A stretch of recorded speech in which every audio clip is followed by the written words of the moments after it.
I was told this story once. My dad isn't a bullshit of a liar, so I know the story is true. So, this was the very early 80s, and my sister, who lived in Canada, came down to visit our parents for a weekend.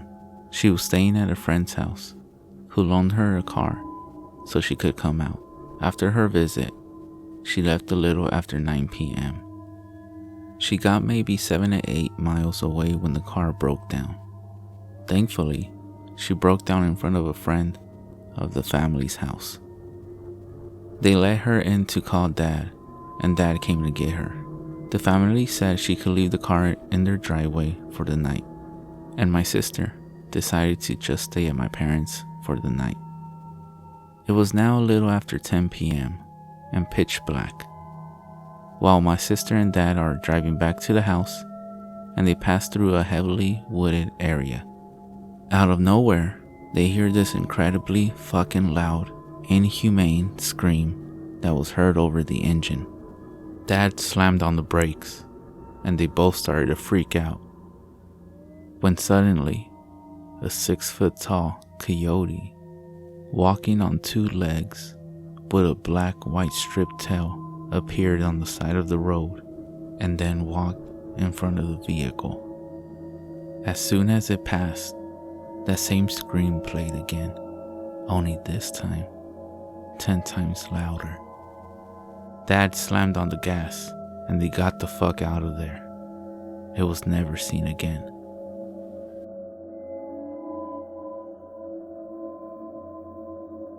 My grandmother, on my mother's side, has always been very superstitious. For lack of a better word, she's not religious, but she does believe in a lot of the paranormal stuff. Her mom was full-blooded Navajo, and her father was Irish. Either way, she had never been anywhere east of Montana, and she grew up in Nevada. One year, when I was in grade school, we went to visit her. Most of the visit was pretty uneventful. Typical boring old people stuff. Except she always kept her curtains drawn shut and would always peek out the window. And when someone asked what she was doing, she would simply reply, "Yenaglooshi is watching me." This went on for almost the entire visit, until a few days before we were about to leave. My grandma and my baby brother, he's 19 now, were in the front yard that evening. They were planting flowers when all of a sudden, my grandmother starts shouting, "Get away from that creature. It's not safe." Of course, being in Nevada, we all assumed that my brother had found a scorpion or a rattlesnake. So we all run outside to see my grandmother clutching my little brother and shaking in terror against the side of the house. Standing out in the yard was a large, black, Great Dane-sized dog. It was staring at my grandmother with an intense look I had never seen before. It looked up at us, gave a little huff, and bounded off. I don't remember if it moved unusually fast or not, but I do remember it had really deep yellow eyes. When my mother asked my grandmother what happened, she kept repeating, "Yenaglooshi has found me." She then moved a couple weeks after that.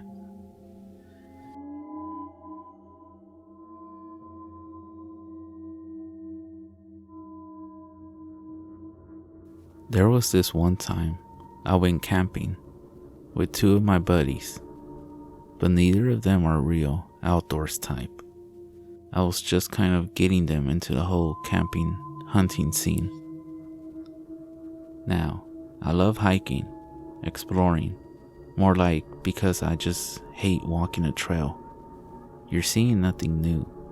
So I took both friends out there a ways and got 2 miles from camp when they just wanted to go back. I said, fine, and showed them where to go on my phone. and made them put a waypoint on the other little GPS thing I had to follow. I wanted to keep going, so I did so by myself.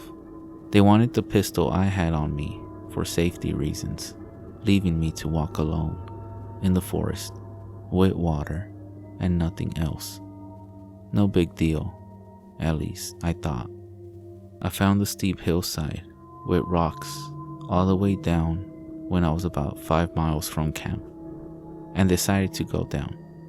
I followed this path at the bottom of this thing, which was at this point just a dry riverbed.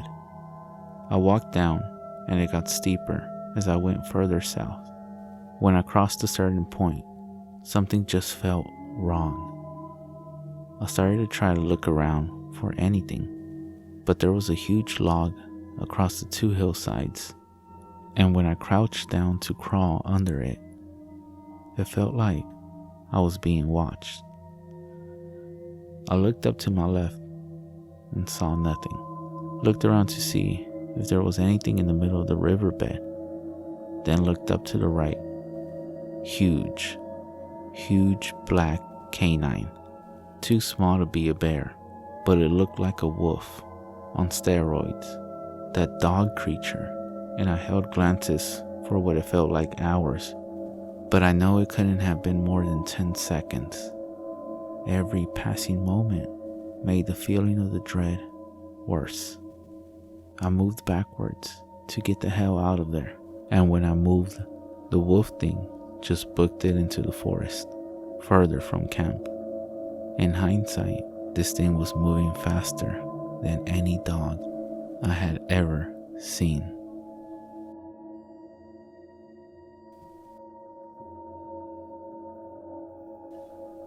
As many of you might already know, many Navajo people, including my own family, are very reluctant to speak about skinwalkers because it is believed to attract their attention. Well, I, however, grew up away from the Navajo nation and was very naive about the subject. And when it came to skinwalkers, I was an absolute skeptic.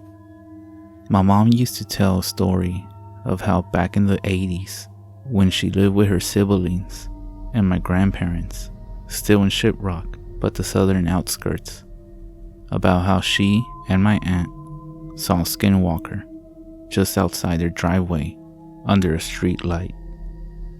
She described it as a black dog with dirty fur, a twisted noodle-like front leg, and these unnatural eyes with a soft burnt orange glow. Me, being my own close-minded self, doubted every word. But I never said my doubts out loud. But these doubts totally changed last year when I went to my grandparents' house last October. Me and my family had just finished going to the carnival at the Navajo Nation Fair and called it a night. The house was close enough where we could walk home in just 10 minutes. So we did. When we got there, it was about 9 at night, where we stayed up until about 2 a.m. catching up about family affairs and the local news. It was at that time that I decided to open up my mouth and find out by asking the question, "Hey everyone, are skinwalkers real?" "Guys," I asked. "You shouldn't be asking about that," my grandma said with almost a disturbed yell in her voice. So she and my grandfather both decided to go to bed. After being scolded by my mom, one of my aunts chimes in with a very cautious tone and says, "They are real, alright.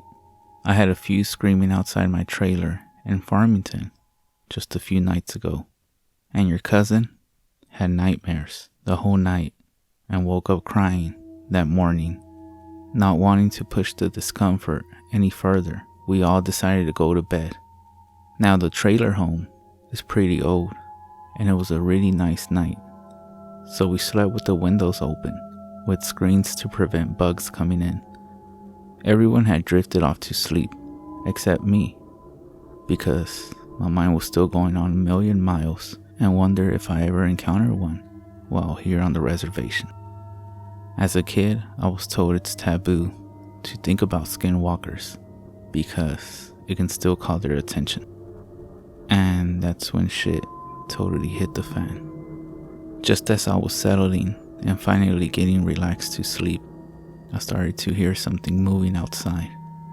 I get up from the couch and start wandering over to the kitchen window. In the trailer, all of the rooms have the lights out, so the only visible light that can be seen is from the porch light out front. I was thankful for this because I told myself if it was really a skinwalker outside, then hopefully it wouldn't notice me seeing it. So I muster up the courage and take a quick scan of outside.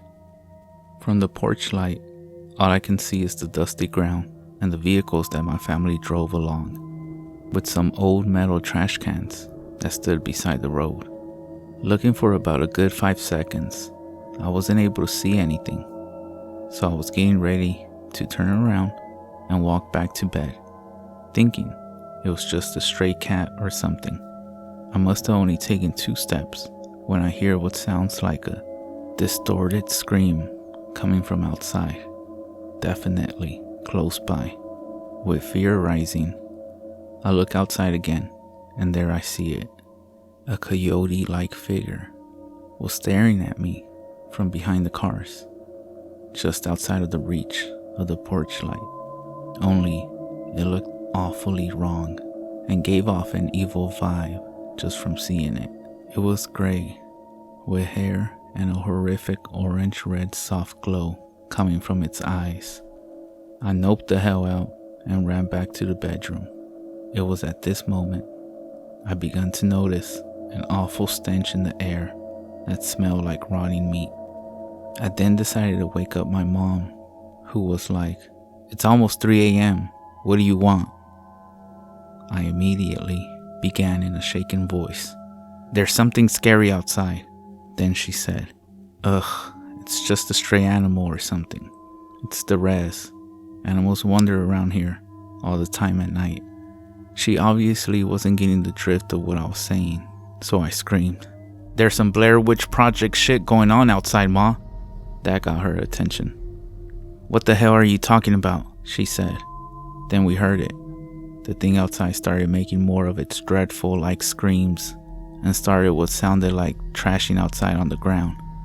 "Do you hear that? That's what I'm referring to." So both her and I got back up, looked outside the window, and the coyote thing was making its way to the door. It walked with an odd limp and dragged its back right leg as if it had been handicapped. We could hear it start to scratch against the door and make this old muffled moaning sound.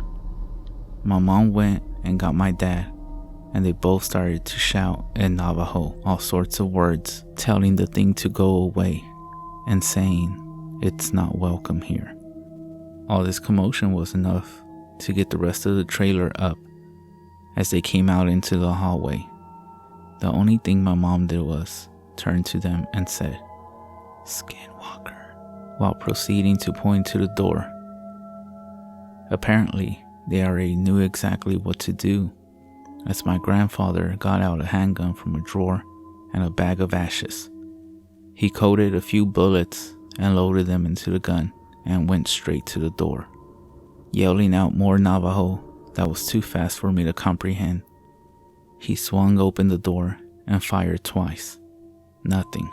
The thing managed to escape before my grandpa could put a bullet in it. "That's the fastest one I ever seen," said my grandpa. "What if it comes back tomorrow?